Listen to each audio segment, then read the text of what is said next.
నవ్విపోదురుగాక నాకేటి సిగ్గు అన్నటువంటిదే ప్రస్తుతం మన ఆర్కే గారికి సంబంధించినటువంటి 2 కీలకమైనవి వైరల్ అవుతున్నటువంటి.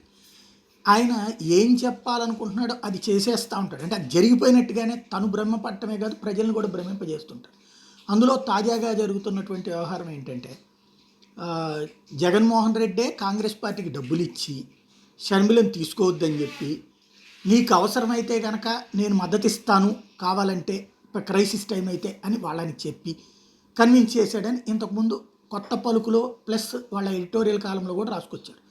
సీన్ కట్ చేస్తే ఇప్పుడు నిన్న రేవంత్తో ఇంటర్వ్యూ సందర్భంగా ఫండింగ్ అసలు రానివ్వలేదు కాంగ్రెస్ పార్టీకి, ప్లస్ ఏడిపిస్తున్నారు.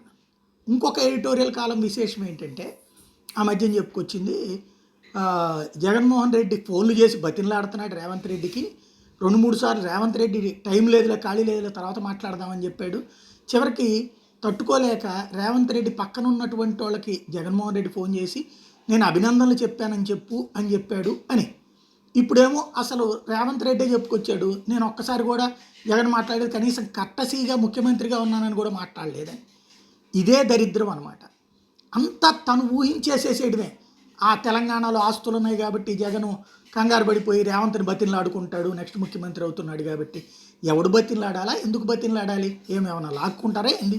ఆ లెక్కనైతే చంద్రబాబు నాయుడు ఆస్తులన్నీ అక్కడే కదా ఉన్నాయి. మరి కేసీఆర్తో గొడవ పెట్టుకుని వచ్చిన తర్వాత ఏం సాధించారంటే, ఏం బీక్కున్నారంటే వాళ్ళంతా. ఇలాంటి యదవ నాటకాలు మాత్రం బాగా ఆడుతుంటారు.